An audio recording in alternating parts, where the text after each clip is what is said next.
وقال الله تبارك وتعالى في شأن محمد إن الله وملائكته يصلون على النبي يا أيها الذين آمنوا صلوا عليه وسلموا تسليما اللهم صل على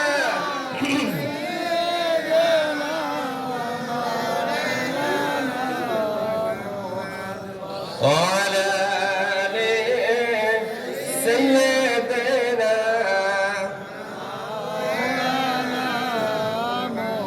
محبতের সাথে প্রাণ খুলে পড়ে আল্লাহুম্মা সাল্লি আলা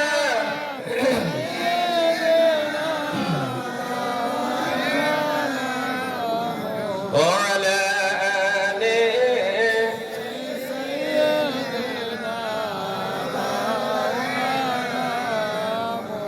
بلغ العلا بكماله كشف الدجى بجماله حسنت جميع خصاله صلوا عليه وآله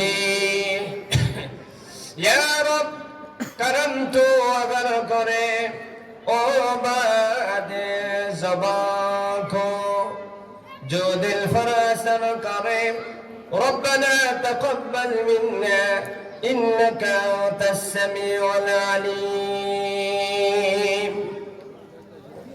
الحمد لله ঐতিহ্যবাহী পূর্ব চর কলাকফা ইব্রাহিম মালের জামি মসজিদ কর্তৃক আয়োজিত আজকের এই ঐতিহাসিক তাফসীরুল কোরআন মাহফিলের সম্মানিত সভাপতি শ্রদ্ধাভাজন বড় ভাই অত্র প্রাথমিক বিদ্যালয়ের সম্মানিত প্রধান শিক্ষক শিক্ষা গুরু জনাব মোহাম্মদ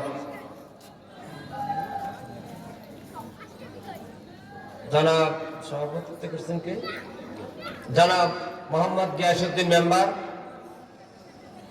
আমার পূর্বে আলোচনা করেছেন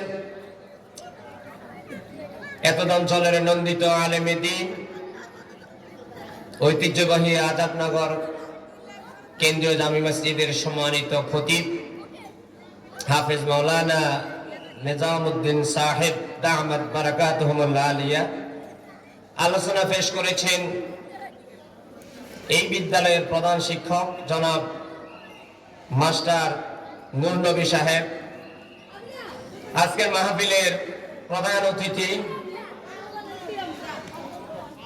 এই ইউনিয়নের নির্বাচিত সম্মানিত চেয়ারম্যান মহোদয় জনাব নুরুল আমিন হাওলাদার সাহেব উপস্থিত রয়েছেন জনাব হাজী আজিজুল হক মিয়া জনাব মহিউদ্দিন সাহেব জনাব মাওলানা জসিমউদ্দিন মাস্টার সাহেব জনাব মাওলানা আব্দুর রহমান সাহেব একটু আগেই যিনি সুললিত কণ্ঠে তেলাওয়াত করেছেন আমার প্রিয় ভাই এই মসজিদের সম্মানিত খতিব হাফেজ মাওলানা মাহমুদুল হাসান সাহেব সকলের সুস্বাস্থ্য এবং নেক হায়াত কামনা করি সম্মানিত তাওহীদি জনতা পর্দার আড়ালে অবস্থানরতা সম্মানিত মা এবং বোনেরা আমরা সবাই আল্লাহ রাব্বুল ইজ্জাত ওয়াল জালালের দেওয়া জবান দিয়ে তার শেখানো ভাষা দিয়ে আমরা কালিমাতুশ শুকরিয়া আদায় করতে রাজি আছি তো ইনশাআল্লাহ তাহলে হৃদয়ের সবটুকু আবেগ শ্রদ্ধা সম্মান ভালোবাসা দিয়ে আমরা কালিমাতুশ শুকরিয়া আদায় করি সকলে পড়ি আলহামদুলিল্লাহ রব্বানা লাকাল হামদ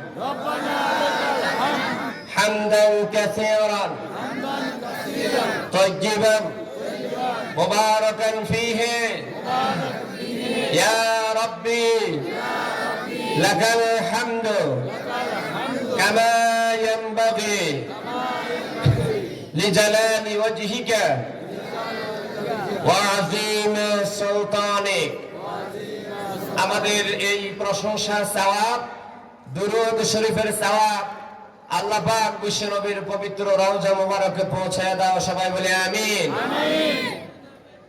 এই মাহফিলের আয়োজন যারা করেছেন, দেশ থেকে বিদেশ থেকে এই মাহফিলের অর্থ যারা যোগান দিয়েছেন, পরামর্শ দিয়েছেন, বুদ্ধি দিয়েছেন, এদের আত্মীয় স্বজন যারা কবরবাসী হয়ে আছেন, আমরা তাদের জন্য একটু দোয়া করি। সবাই পড়ি আল্লাহুম্মা নাফির মারকাদাহুম ওয়াজআলাল জান্নাতা মাসওয়াহুম, বলি আমিন।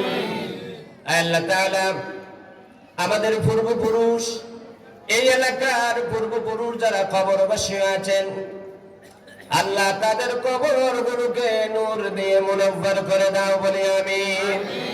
তাদের কবরগুলোর সাথে জান্নাতের কানেকশন লাগায় দাও, আবার বলি আমিন। সম্মানিত তাওহীদি জনতা, আমি আপনাদের এখানে নতুন নয়, এইবার সহ মোট 3 বার আসছি, আলহামদুলিল্লাহ।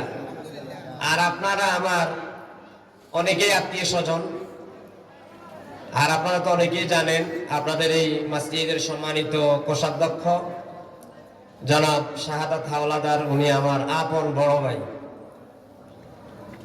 তো আপনারাও আমার ভাই, আমিও আপনাদের ভাই, সুতরাং কোরআন শরীফের কথা বলতে কোনো ভয় নাই। কি বলেন, আছে নাকি? আগে যদিও থাকতো, এখন আর কোরআন শরীফের কথা বলতে কোনো ভয় নাই। যিনি এই পরিবেশ করে দিয়েছেন তিনি কে? আল্লাহু ইউদাব্বিরুল আমরা, সকল বিষয়ের মহা পরিকল্পনা কে করেন? আল্লাহ।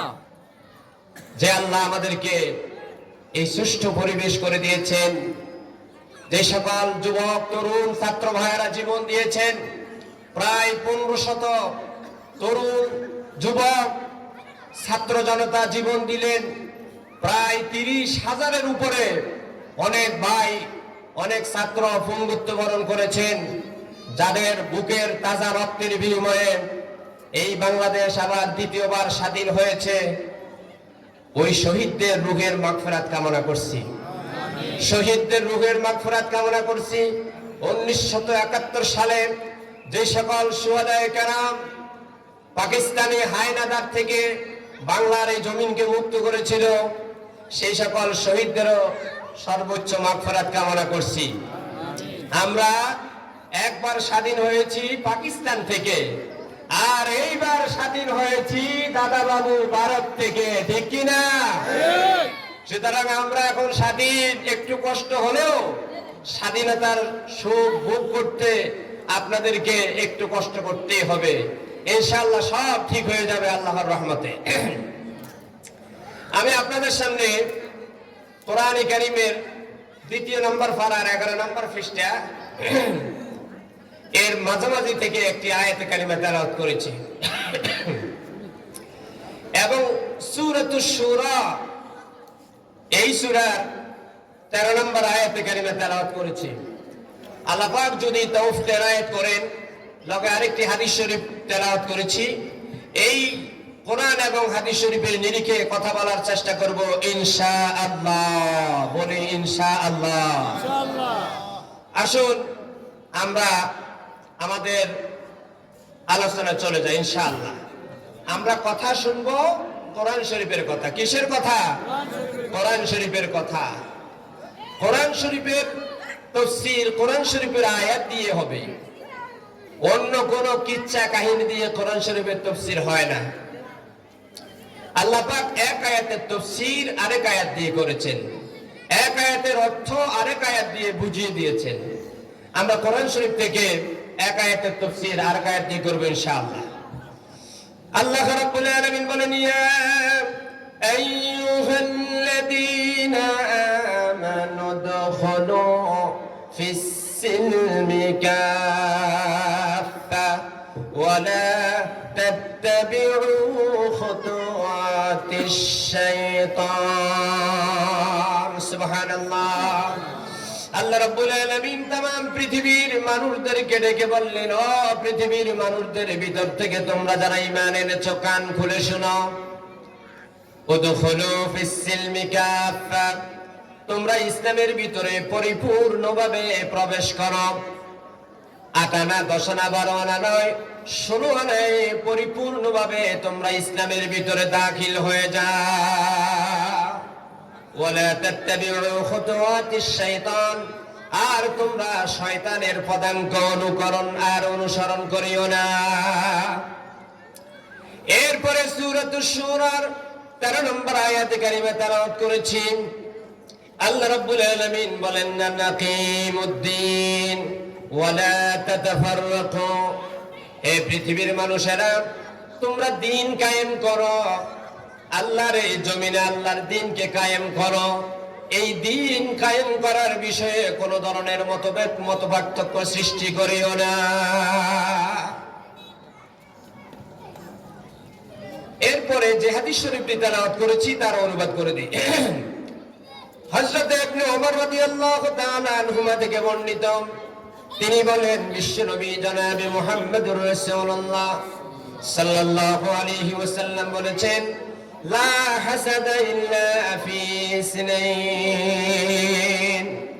আল্লাহর রাসূল সাহাবায়ে কেরামদেরকে ডেকে বললেন, ও আমার সাহাবীরা, কোন প্রতিযোগিতা, কোন ঈর্ষা, কোন হিংসা জায়েজ নাই, ইল্লা ফি ইসনাইন, দুটো ক্ষেত্রে প্রতিযোগিতা জায়েজ, দুটো ক্ষেত্রে প্রতিযোগিতা জায়েজ।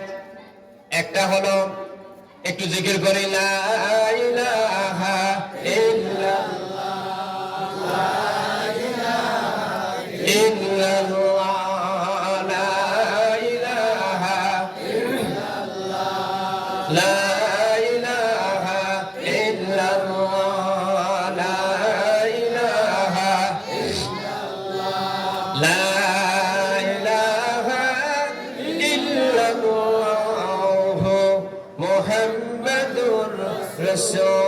রাসূলুল্লাহ সাল্লাল্লাহু আলাইহি ওয়াসাল্লাম।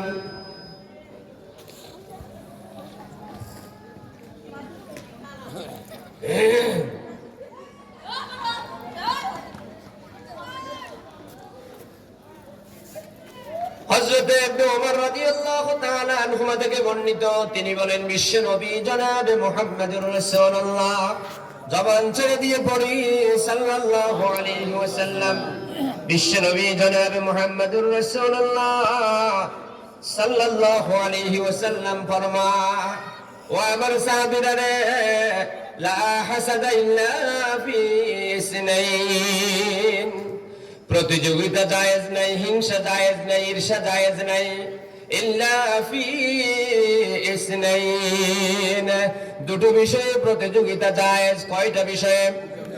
দুটি বিষয়ে। হিংসা জায়েজ। কয়টা বিষয়ে? দুটি বিষয়ে। ঈর্ষা জায়েজ। কয়টি বিষয়ে? এক নাম্বার হলো, রাজুলুন আতাহুল্লাহুল কুরআন ফাহুয়া ইয়াকুমু বিহি আনা আল-লাইলি ওয়া আনা আন-নাহার।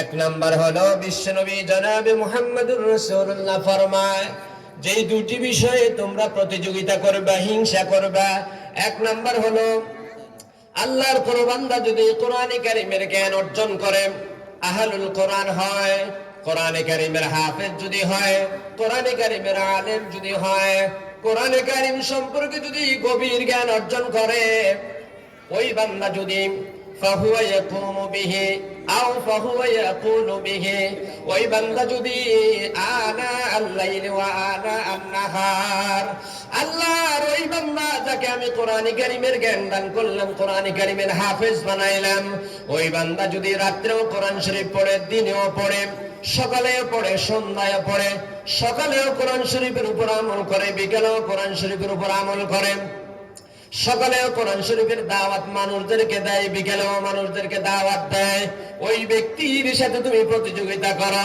তুমিও এইভাবে প্রতিযোগিতা করো। আল্লাহ, তুমি তোমার বান্দাকে কোরআনে কারীমের জ্ঞান দান করেছো, আয় আল্লাহ, আমাকেও তুমি কোরআন শরীফের জ্ঞান দান করো। আয় আল্লাহ, ওই ব্যক্তিকে তুমি হাফেজ হওয়ার যোগ্যতা দিয়েছো, আল্লাহ আমাকেও হাফেজ বানাও। আয় আল্লাহ, ওই ব্যক্তির ছেলেকে তুমি হাফেজ বানাইছো, আল্লাহ আমিও ওই ব্যক্তির সাথে প্রতিযোগিতা করে আল্লাহ আমার ছেলেটাকেও তুমি হাফেজ কোরআন হিসাবে কবুল করো। আল্লাহ, তোমার ওই বান্দার ছেলে মাদ্রাসা থেকে কামিল পাস করেছে, কোরআন শরীফের বড় আলেম হয়েছে, আল্লাহ আমার ছেলেটাকেও তুমি কোরআন কারীমের বড় আলেম বানাও। ওই ব্যক্তি কোরআন কারীম দিয়ে খতমে তারাবি পড়ে, আমিও কেন পারবো না? আমিও তার সাথে প্রতিযোগিতা করে কোরআন শরীফ দিয়ে খতম তারাবি পড়ব। ওই ব্যক্তি যদি 2 ঘন্টা কোরআন শরীফ পড়ে, আমি 3 ঘন্টা পড়ব। ওই ব্যক্তি যদি 4 ঘন্টা পড়ে, আমিও পড়ব। ওই কোরআন শরীফের জ্ঞানের বিষয়ে, কোরআন শরীফের উপর আমলের বিষয়ে প্রতিযোগিতা জায়েজ। সুবহানাল্লাহ, শুধু জায়েজ নয়, ফরজ। দ্বিতীয় নাম্বার হলো ওয়ারজুলুনা আতাহুল্লাহু মালান ফাহুয়া ইউনফিকু বিহি আনা আল-লাইলি ওয়া আনা আন-নাহার। দ্বিতীয় হলো ওই ব্যক্তি যাকে আল্লাহ পাক ধন সম্পদের মালিক বানাইলো, আজাদনগর বাজারে দোকানের মালিক বানাইলো, এই 4 কলকফা 7-8-10 খানি জমিনের মালিক বানাইলো, 2-3টে ছেলেরে বিদেশে পাঠানোর মতো যোগ্যতা হলো, ঢাকা শহরে বাড়ি গাড়ি হলো। সেই লোকটা যদি দিনেও খরচ করে, রাত্রেও খরচ করে, সেই লোকটা যদি মসজিদের জন্য খরচ করে, মাদ্রাসার জন্য খরচ করে, সেই লোকটা যদি এতিমখানার জন্য খরচ করে, আমি কেন পারবো না? আমাকেও তো আল্লাহ অনেক টাকা পয়সা দিয়েছে, আমাকেও তো গাড়ি বাড়ির মালিক বানিয়েছে।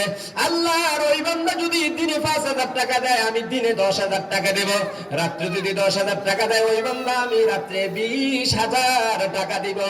এই মসজিদ মাদ্রাসার ক্ষেত্রে দিন কায়েমের জন্য, আল্লাহর রাস্তায় ব্যয়ের ক্ষেত্রে প্রতিযোগিতা শুধু জায়েজ নয়, ফরজ। সুবহানাল্লাহ, এই দুটো বিষয়ে প্রতিযোগিতা জায়েজ, এই ছাড়া আর কোনো বিষয়ে প্রতিযোগিতা জায়েজ নেই। কিন্তু আমরা কি এখন এটার ভিতরে আসিনি? আমরা এক ছেলে সেনাবাহিনীর মেজর হয়েছে, আরেক ছেলেকে বানাবো। আজাদনগর বাজার দোকান 5টা কিনছে, আরো 7টা কিনবো। ও চরকলাকফা 3 খানি কিনেছে, আমি 5 খানি কিনবো। জমি কিনার বিষয়ে, ঘর বানানোর বিষয়ে, মোবাইল ব্যবহার করার বিষয়ে, গাড়ি বাড়ির বিষয়ে আমরা প্রতিযোগিতা করে। কিন্তু আল্লাহ রাসূল বলেছেন কোরআন কারীমের উপর আমল করার ক্ষেত্রে আর দান অনুদানের ক্ষেত্রে, এই দুটো ক্ষেত্রে তোমরা প্রতিযোগিতা করে। সুবহানাল্লাহ। এই হলো আমি আপনাদের সামনে যে হাদিস শরীফ তেলাওয়াত করেছি আর যে কোরআন শরীফের আয়াত পড়েছি তার বাংলা অনুবাদটা করলাম। আসুন এবার আমরা ধারাবাহিকভাবে আলোচনা করি। আমি আজকে আলোচ্য বিষয় নিয়েছি আকিমুদ্দিন ওয়া লা তাতাফাররাকু। তোমরা দিন কায়েম করো, এই বিষয়ে কোনো মতপার্থক্য সৃষ্টি করিও না। কার কথা? এই কথা কে বলেছেন? আল্লাহ। আর আকিমুদ্দিন, এই আয়াতের তাফসীরটা একটু পরে করি। প্রথমে যে আয়াতটা নিয়েছিলাম সূরাতুল বাকারা 2 নম্বর পারার 11 নম্বর পৃষ্ঠায়, এই আয়াতটি নাযিল হয়েছিল হযরত আব্দুল্লাহ ইবনে সালাম। নাম কি বলেছি? সবাই বলতে হবে, যেহেতু আমি পেশাগত একজন টিচার। নাম কি বলেছি একটু বলেন তো? আব্দুল্লাহ ইবনে সালাম হুজুরের জলিলুল কদর একজন সাহাবী ছিলেন। আব্দুল্লাহ ইবনে সালাম ছিলেন ইহুদিদের পণ্ডিত। কিসের পণ্ডিত? ইহুদিদের ধর্মীয় কিতাবের নাম হলো তাওরাত। এই তাওরাত কিতাবের পণ্ডিত ছিল আব্দুল্লাহ ইবনে সালাম। এরপরে তিনি শনিবারকে সম্মান করত। ইহুদিরা শনিবারকে মানে, আমরা যেরকম জুমার দিনকে খুব প্রাধান্য দেই, ইহুদিরা শনিবারকে বেশি প্রাধান্য দেয়। এরপরে তাদের ধর্মে উটের গোশত খাওয়া হারাম ছিল। আল্লাহর নবী জনাবে মুহাম্মদুর রাসূলুল্লাহ সাল্লাল্লাহু আলাইহি ওয়াসাল্লামের কাছে আব্দুল্লাহ ইবনে সালাম আসলো, আসি ইসলাম কবুল করলো। ইন দ্য মিন টাইম একজন সাহাবী হুজুরের কাছে কিছু উটের গোশত নিয়ে আসলো। হুজুর সাল্লাল্লাহু আলাইহি ওয়াসাল্লাম বললেন, আব্দুল্লাহ ইবনে সালাম তুমিও খাও, আমাকেও খাওয়াও। আব্দুল্লাহ ইবনে সালাম বললেন, ইয়া রাসূলুল্লাহ, দীর্ঘদিন পর্যন্ত আপনার কাছে একটা কথা বলবো কি বলবো না এরকম সন্দিহান আছি। আপনি যদি পারমিশন দেন তাহলে আমি আপনার কাছে আমার প্রস্তাবটা, আমার কথাটা বলবো। আব্দুল্লাহ ইবনে সালাম বললেন, ইয়া রাসূলুল্লাহ, ইসলাম কবুল করার আগে আমি তাওরাত কিতাবের পণ্ডিত ছিলাম। শনিবারে আমি ইহুদিদের সবাইকে আমি ওয়াজ নসিহত করতাম, কিন্তু যখন ইসলাম কবুল করেছি, শনিবার যখন আসে তখন ওই শনিবারকে একটু সম্মান করার বিষয়ে, তাওরাত কিতাব পড়ার বিষয়ে আমার একটু মন চায়। কি কয়? আব্দুল্লাহ ইবনে সালাম কারে কয়? হুজুর সাল্লাল্লাহু আলাইহি ওয়াসাল্লাম রে, ইয়া রাসূলুল্লাহ, শনিবারকে একটু আমল করার বিষয়ে, তাওরাত কিতাবটা আমল করার বিষয়ে একটু পারমিশন দেন। সপ্তাহে 7 দিন 6 দিন আমি কোরআন শরীফের উপর আমল করব, মাত্র একটা দিন আমাকে তাওরাত কিতাব আমল করার সুযোগ করে দেন। আমার ভাইরা বাবারা, ইন দ্য মিন টাইম আল্লাহ পাক হযরত জিবরিল আমিন আলাইহিস সালাতু ওয়াস সালামকে পাঠিয়ে দিলেন, জিবরাইল যাও আমার নবীর সাহাবী আব্দুল্লাহ ইবনে সালামকে শুনিয়ে দাও, ইয়া আইয়ুহাল্লাযীনা আমানু দুখুলু ফিস সিলমি কাফা।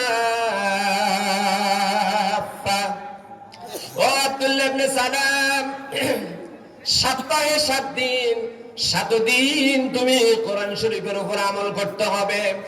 এক মুহূর্তের জন্য তাওরাত আর ইনজিল কিতাবের উপর আমল করা যাবে না।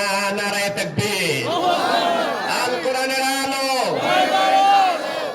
আল্লাহ রাব্বুল আলামিন আয়াত নাযিল করে দিলেন, বিশ্ব নবীকে শুনিয়ে দিলেন, ও নবী আপনার সাহাবী আব্দুল্লাহ ইবনে সালামকে শুনিয়ে দেন, সপ্তাহে 7 দিন প্রতিদিনই প্রতি মুহূর্তে কোরআন শরীফ ছাড়া আর কোন কিতাবের উপর আমল করা যাবে না। সুবহানাল্লাহ। তাহলে সপ্তাহে 7 দিন আমরা কার কথা শুনবো? কোন কিতাব পড়বো? কোরআন শরীফ পড়বো। এই কোরআন শরীফ পড়লে সওয়াব আছে না লাভ আছে কিনা? কোনো গুনাহ আছে কিনা? পৃথিবীতে একটা মাত্র কিতাব, যেই কিতাব পড়লে সওয়াব, যেই কিতাবের দিকে তাকাইলে সওয়াব। বিশ্বনবী জনাবে মুহাম্মদুর রাসূলুল্লাহ সাল্লাল্লাহু আলাইহি ওয়াসাল্লাম বলেছেন, 4টি জিনিসের দিকে যদি তাকাও আল্লাহ পাক তোমাকে সওয়াব দিবেন, তোমার দিকে রহমতের নজরে তাকাইবেন। সুবহানাল্লাহ। 1 নাম্বার হলো আন-নাজরু ইলাল মাসহাব, যদি কোরআন শরীফের দিকে তাকাও আমি আল্লাহ তোমার চোখের জ্যোতি বাড়ায়া দেব। ও বান্দা, কোরআন শরীফের একটি হরফ যদি পড়ো, বান্দারে আমি তোর আমলনামায় 10 নেকি করে লিপিবদ্ধ করে দেব। ও বান্দা, ইয়াতলুনা কিতাবাহু হাক্কা তিলাওয়াতিহি, কোরআন শরীফের হক আয়াত হক আদায় করে যদি তেলাওয়াত করস, মানে তাফসীর সহ যদি তেলাওয়াত করস, আমি আল্লাহ তোর আমলনামায় 100 করে নেকি যোগ করে দিব। সুবহানাল্লাহ। অর্থ ছাড়া পড়লেন, 1 হরফে 10 পাইলেন। মান জাআ বিল হাসানাতি ফালাহু আশরু আমসালিহা। কিন্তু আপনি যখন তাফসীর পড়বেন, উদাহরণস্বরূপ আলহামদু শব্দের অর্থ হচ্ছে সকল প্রশংসা, এই অর্থ সহ যখন পড়বেন, আলিফে পাইবেন 100, লামে পাইবেন 100, হাতে পাইবেন 100, মিমতে পাইবেন 100, দালতে পাইবেন 100। আলহামদুলিল্লাহ 5টি বর্ণ 500 নেকি অর্থ সহ পড়লে আপনার আমলনামায় যোগ হয়ে যাবে। সুবহানাল্লাহ। আর অর্থ সহ পড়েন নাই, শুধু পড়ছেন আলহামদু, প্রতিটি হরফের বিনিময়ে 10টা নেকি করে আল্লাহ পাক আপনার আমলনামায় যোগ করে দিবেন। সুবহানাল্লাহ। আমার ভাইয়েরা বাবারা, অনেকেই পড়তে পারে না। ছোটবেলা বাবা মারা গিয়েছিল, তো বাবার অনটন ছিল, পড়তে পারে নাই, মক্তবে যেতে পারে নাই, মাদ্রাসায় যেতে পারে নাই। বয়স্ক হয়ে গিয়েছে, এখন 2 চোখের পানি ছেড়ে দিয়ে বলতেছে, আল্লাহ কোরআন শরীফ তো পড়তে পারি না। আমার আল্লাহর রাসূল বলে, রে আমার উম্মত, টেনশন করিস না, হতাশ হইস না, পড়তে পারিস না, কিন্তু অন্তরের ভক্তি শ্রদ্ধা দিয়ে যদি কোরআন শরীফের দিকে তাকিয়ে থাকস, এরে বান্দা, আমার আল্লাহ বলেন, এরে বান্দা, আমার নবীর কথা অনুযায়ী কোরআন শরীফের দিকে তাকাইলো প্রতিটি হরফের বিনিময়ে আমি তোর আমলনামায় 10 নেকি করে যোগ করে দেব। সুবহানাল্লাহ। পারবেন তো ইনশাআল্লাহ? ইনশাআল্লাহ। কারা কারা পারবেন? 2 হাত তুলে দেখায়। ইনশাআল্লাহ। আল্লাহ কবুল করুন, হাত নামান। তাহলে আল্লাহ রাসূল বলেছেন, মান নাযারা ইলাল মাসহাব, যারা কোরআন শরীফের দিকে তাকায় আল্লাহ পাক তাদের চোখের জ্যোতি বাড়ায়া দেন, প্রতিটি হরফের বিনিময়ে তাদের আমল নামায় 10 নেকি করে যোগ করে দেন, অর্থ সহ পড়লে 100 নেকি করে প্রতিটি হরফের বিনিময়ে যোগ করে দেন। সুবহানাল্লাহ। এরপরে আল্লাহ রাসূল বললেন, ওমান নাযারা ইলাল কাবা, যারা কাবা শরীফের দিকে তাকায়, আমার আল্লাহ বলে, রে বান্দা, দৈনিক 120টি রহমত আমি কাবা শরীফের উদ্দেশ্যে নাজিল করে করবার। কয়টা? এর ভিতরে যারা তাওয়াফ করেন তাদের জন্য 60, যারা কাবা শরীফের ভিতরে নামাজ পড়েন তাদের জন্য 40, তাওয়াফকারীদের জন্য 60, যারা কাবা শরীফের ভিতরে নামাজ পড়ে তাদের জন্য 40টা রহমত, যারা তাওয়াফ করে তাদের জন্য 60টা। এই গেল 100। তাওয়াফও করে না, নামাজও পড়ে না, বাংলাদেশের মক্কা মদিনা চ্যানেলগুলো চালায়া দিয়া শুধু ভক্তি শ্রদ্ধা সহকারে কাবা শরীফের দিকে যদি তাকায়া থাকে, আমার আল্লাহ বলে, রে বান্দা, তোর কাছে টাকা নাই, লক্ষ লক্ষ টাকা দিয়ে তুই আমার কাবা শরীফে জিয়ারত করতে আসতে পারস নাই, নামাজ পড়তে আসতে পারস নাই। ভক্তি শ্রদ্ধা করে মক্কা মুকাররমা কাবা শরীফের দিকে তাকানোর কারণে আমি আল্লাহ তোর মাহরুম করি নাই, তোর জন্য আমি বৃষ্টি রহমত নাজিল করে দিলাম। সুবহানাল্লাহ। তাহলে বিভিন্ন চ্যানেল চালাইয়া হাবিজাবি না দেখে মক্কা মদিনার চ্যানেলটা চালাইয়া কাবা শরীফ দেখে 2 চক্ষুকে শীতল করে নেবেন। রাজি আছেন তো ইনশাআল্লাহ? এরপর আল্লাহ রাসূল বললেন, মান নাযারা ইলাল ওয়ালিদাইন, আল্লাহ রাসূল বলেন, আমার কোন উম্মত যদি তার আব্বা আম্মার দিকে রহমতের নজরে তাকায়, আমার রাসূল বলে কবুল হজের সওয়াব বান্দা তোর আমলনামায় লিপিবদ্ধ করে দেবে। সুবহানাল্লাহ। 4 নাম্বার হলো ওমান নাযারা ইলা আলিমি রাব্বানি, আল্লাহর কোন বান্দা যদি হক্কানি আলেমের দিকে তাকায়, আল্লাহ পাক বান্দার সগীরা গুনাহগাতগুলো মাফ করে দেয়। সুবহানাল্লাহ। তাহলে 1 নম্বরে মান নাযারা ইলাল মুসহাফ, যারা কোরআন শরীফের দিকে তাকায়, আল্লাহ পাক তাদের চোখের জ্যোতি বাড়ায় দেন, প্রতিটি হরফের বিনিময়ে 100 অর্থ ছাড়া পড়লে 10 নেকি করে দেন। সুবহানাল্লাহ। আমার ভাইয়েরা বাবারা, আল্লাহ পাক সূরাত তাহার 124, 25, 26 নাম্বার 3টে আয়াত নাযিল করলেন। আমার আল্লাহ বলেন, ওয়ামান নারাদা যিকরি ফাইন্না লাহু মাঈশাতান দানকা ওয়া নাহশুরুহু ইয়াওমাল কিয়ামাতি আ'মা। আমার আল্লাহ বলেন, মান আরাদা যিকরি, যারা আমার কোরআন শরীফ থেকে দূরে সরে যায়। জিকিরের অনেক অর্থ, জিকিরের এক অর্থ হলো নামাজ, জিকিরের এক অর্থ হলো কোরআন শরীফ, জিকিরের এক অর্থ হলো বিশ্ব নবীর আদর্শ, জিকিরের এক অর্থ হলো হালাল রিজিক, জিকিরের এক অর্থ হলো লা ইলাহা ইল্লাল্লাহ, লা ইলাহা ইল্লাল্লাহ, এই জিকির করা। তাহলে আল্লাহ রাব্বুল আলামিন বলেন, মান আরাদা আন যিকরি, যারা আমার কোরআন শরীফ থেকে দূরে সরে থাকে, ফাইন্না লাহু মাঈশাতান দানকা, আমি আল্লাহ তার জীবন জীবিকা আরামায়েশ সবকিছু আমি আল্লাহ সংকুচিত করে দেই। ওয়া নাহশুরুহু ইয়াওমাল কিয়ামাতি আ'মা, কিয়ামতের দিন এই মানুষগুলোকে আমি অন্ধ বানাইয়া উঠাবো। নাউযুবিল্লাহ।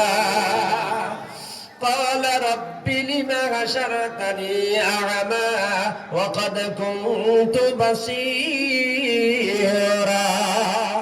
এই মানুষগুলো বলল, রব্বুল আলামিন, দুনিয়াতে তো আমাদের চক্ষু ছিল, আমরা চক্ষু দিয়ে হাটে বাজারে যেতাম, আমরা চক্ষু দিয়ে উপন্যাস পড়তাম, নভেল পড়তাম, আজকে কেন গো মাওলা আমাদেরকে অন্ধ বানাইয়া হাসরের ময়দানে উঠাইলা? আমার আল্লাহ বলবে, ক্বালা কাযালিকা আতাতকা আয়াতুনা ফানাসিতাহা ওয়া কাযালিকাল ইয়াওমা তুনসা। এরে বান্দা, আমি তোকে চক্ষু দিয়েছিলাম, আলাম নাজআল লাহু আইনাইন, এরে বান্দা, আমি তোকে দুটো চক্ষু দিয়েছিলাম নেয়ামত স্বরূপ, কিন্তু এই দুটো চক্ষু দিয়ে তুই উপন্যাস পড়েছিলি, দুনিয়ার হাবিজাবি সব বই পড়েছিলি, সব সময় বিভিন্ন চ্যানেল দেখেছিলি, নেগেট ছবি দেখেছিলি, কিন্তু সালাতুল মাগরিবের টাইমে তুমি মসজিদ চোখে দেখো নাই। ওলামায়ের কেরামের মাহফিল ছিল, তুমি মাহফিল দেখো নাই। কোরআন শরীফ কোনদিন দুটো চোখ দিয়ে দেখো নাই। তোমার চক্ষু ছিল কিন্তু অন্ধের ভান ধরে তুমি কোরআন শরীফ খুলে পড়ো নাই, হালাল হারাম চোখ দিয়ে দেখো নাই। তুমি যেরকম দুনিয়াতে চোখ থাকা সত্ত্বেও আমার কোরআন শরীফকে ভুলে অন্ধের ভান ধরেছিলে, আমাকে ভুলে গিয়েছিলে, আজকে আমি আল্লাহ তোমাকে ভুলে গেলাম, তোমাকে এজন্য অন্ধ বানাইয়া উঠাইলাম। নাউজুবিল্লাহ।